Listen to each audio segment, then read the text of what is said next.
टूटता घर। सुबह के 7:30 बजे जब निधि स्कूल के लिए तैयार हुई तो चुपके से ऊपर मम्मी के बेडरूम में गई। धीरे से डोर सरकाया तो देखा सारा सामान बिखरा पड़ा था। नीचे ड्राइंग रूम में आई पापा के सोफे पर बेसुध सो रहे थे। अपने रूम में आकर उसने अपनी गुल्लक से 50 रुपए निकालकर पैकेट में रख लिए।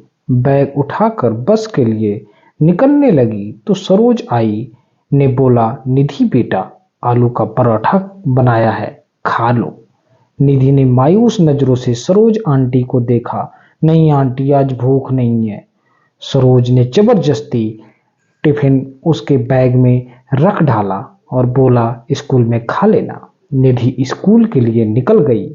सरोज सोचने लगी, बेचारी छोटी लड़की साहब और मेम साहब के रोज के लड़ाई झगड़े के कारण 13 साल की उम्र में कितनी बड़ी हो गई है। सरोज पिछले 10 सालों से नेहा व नरेश के यहाँ काम कर रही है। दोनों मल्टीनेशनल कंपनी में ऊंचे पदों पर कार्यरत हैं। निधि उसकी इकलौती बेटी है। किसी भी चीज की कोई कमी नहीं है, पर हर समय दोनों एक दूसरे से लड़ते रहते हैं, झगड़ते रहते हैं। नरेश पिछले समय से नेहा से तलाक चाह रहा है और चाहता है कि निधि की जिम्मेदारी नेहा उठाए, और नेहा निधि की जिम्मेदारी नरेश को देने के साथ साथ जायदाद में हिस्सा भी चाहती है। दोनों इसी बात से लड़ाई झगड़ा करते रहते हैं। इस कारण दोनों लड़ते रहते हैं। बच्चे की जिम्मेदारी कोई नहीं लेना चाहता, इसलिए दोनों एक दूसरे के लिए अपशब्द का इस्तेमाल करते हैं। बेचारी निधि स्कूल से घर आकर अपने कमरे में दुबक जाती है। केवल सरोज आंटी से ही बात करती है। और रोज की तरह नेहा और नरेश ने नाश्ता अपने अपने कमरे में किया और ऑफिस के लिए निकल गए। करीब 12 बजे स्कूल से कॉल आया कि जल्दी हॉस्पिटल पहुंचो, निधि को चोट आई है। हॉस्पिटल पहुंचकर पता चला कि निधि बहुत ऊपर से सीढ़ियों से गिर गई और आईसीयू में उसे रखा गया है। उसकी हालत बहुत ही खराब है, कुछ भी हो सकता है। सिर में बहुत गहरी चोट आई थी। ऑपरेशन शुरू हुआ पर जिंदगी मौत से हार गई। नेहा और नरेश स्तब्ध रह गए। उन्हें ऐसा झटका लगा था कि अपनी सुध बुध ही खो बैठे थे। निधि की दादी भी आ गई थी। बेटा और बहू को देखकर नफरत से मुंह फेर लिया। पूछताछ हुई, टीचर स्टूडेंट सभी ने बयान दिए। यही पता चला कि बैलेंस बिगड़ने से नीचे गिर गई। 13वां निपटने के बाद नरेश ने अपनी मां को रोकना चाहा। उन्होंने आंखों में आंसू भरकर कहा, तुम दोनों खूनी हो, तुम्हारी जिद से मेरी पोती खा गई। मैं उसे अपने साथ ले जाना चाहती थी, पर तुम दोनों अपनी अहम का मोहरा बनाकर उसकी जान ले ली। मां चली गई। सरोज तब से सदमे में थी, फिर भी उसने जैसे तैसे होश संभाला। नरेश और नेहा ने कहा, मेम साहब, मैं अब यहाँ नहीं रह पाऊंगी। इस घर की दीवारें मेरी निधि की सिसकियों से भरी हैं। उसे मैंने कभी भी अपनी गोद से कभी छिपाते हुए रोते देखा है। कभी तो मन किया कि उसे लेकर भाग जाऊं, पर मैं डरपोक ऐसा ना कर सकी। अगर चली जाती तो शायद वो आज जिंदा होती।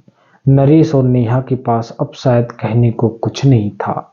जैसे जैसे दिन बीत रहे थे, उनका लड़ाई झगड़ा एक अजीब सी बर्फ में तब्दील हो चुका था। उनकी सारी भावनाएं अंदर ही एक खामोशी अख्तियार कर चुकी थी। अभी वे धीरे धीरे लड़ना ही बंद कर दिए। संडे का दिन था। बड़ी मुश्किल से नेहा ने निधि को रूम में जाने की हिम्मत जुटाई थी। महीनों दोनों उसके कमरे में कदम तक नहीं रखते थे। कैसे माँ बाप थे वो दोनों। उसका रूम, उसका बेड, उसका तकिया, उसकी किताबें, उसकी पेंसिल, उसका पेन बैग सब वैसे ही पड़ा था। अलमारी खोली तो उसके कपड़े नीचे गिर पड़े। उसका हल्का ब्लू नाइट सूट जिसे अक्सर पहना करती थी। नेहा रोते हुए अलमारी का सामान निकालने लगी। तभी उसके हाथ एक ब्लू कलर की डायरी लगी। उसने कांपते हुए हाथों से उसे खोला और आगे कुछ पेज फटे हुए थे। पेज पेज टूटे हुए दिल की दास्तां छोटे छोटे टुकड़ों में दर्ज थी। उसमें सारी उसके दर्द को लिखे हुए थे। मम्मी पापा, मैं आपको डियर नहीं कहूंगी क्योंकि डियर की मीनिंग प्यारा होता है। पापा, आप मम्मी को कहते हो तुम्हारी बेटी, और मम्मी आप पापा को कहती हो तुम्हारी बेटी। आप दोनों ये क्यों नहीं कहते हमारी बेटी? अगले पेज में था, पता है, जब मैं मामा जी के यहाँ घर जाती हूँ, मामा मामी मुझे बहुत प्यार करते हैं। मामी अनु को जब प्यार से मेरा बच्चा कहती हैं तो मुझे लगता है क्या मैं बच्ची नहीं हूँ? मामा तो आपका सारा कहना मानती हूँ, फिर भी आपने मुझे कभी प्यारी बच्ची नहीं कहा। वो बेचारी एकाएक चुप रह गई। कहानियां को उसको लेटर को पढ़ती गई और उसके लेटर के अगले पेज पे लिखा था, पापा, मैं आपके साथ आइसक्रीम खाने जाना चाहती थी, पर आपने कहा आपके पास फालतू चीजों के लिए टाइम ही नहीं है। पापा, जब चीनू मासी और मौसा जी मुझे और विपुल को आइसक्रीम खाने ले जा सकते हैं तो फिर वो क्यों नहीं? पता है मम्मी, मैं अपने घर से दूर जाना चाहती हूँ, जहाँ मुझे ये न सुनाई दे कि निधि को मैं नहीं रखूंगी, जहाँ पापा के चिल्लाने की आवाज ना सुनाई दे। पापा, अगर मैं बड़ी होती तो मैं आप दोनों को कभी परेशान नहीं करती, मैं खुद ही चली जाती। मैं तो आप दोनों से बहुत प्यार करती हूँ। पापा मम्मी, आप दोनों मुझे प्यार क्यों नहीं करते? एक पेज पर लिखा था, I love you Saroj aunty. मुझे प्यार करने के लिए जब मुझे लगता था, डर लगता था, तो आपके पास सुलाने के लिए, मेरी हर बात सुनने के लिए। और अंतिम पेज पर लिखा था, दादी, आई लव यू। आप मुझे यहाँ से ले जाओ। आई प्रॉमिस कभी मैं आपको तंग नहीं करूंगी। नेहा डायरी को सीने लगाकर जोर जोर से रो पड़ी। नरेश भी उसके रोने की आवाज सुनकर उस कमरे में आ गया। नेहा ने डायरी उसे पकड़ा दी। पेज दर पेज पलटते हुए उसके चेहरे के भाव बदलते जा रहे थे। वह खुद संभल नहीं पाया, जमीन पर बैठ गया। नेहा रोते हुए बोली, नरेश, पता है वो एक्सीडेंट नहीं, आत्महत्या थी, सुसाइड था। जिसे रिश्ते को हम बोझ समझते थे, हमारी निधि ने उसे हमें आजाद कर दिया। नरेश, हम दोनों अपनी बच्ची का खून किया है। नरेश फूट फूट कर रो पड़ा। उसके पास कहने के लिए कुछ भी शब्द नहीं थे, बस रोए जा रहा था।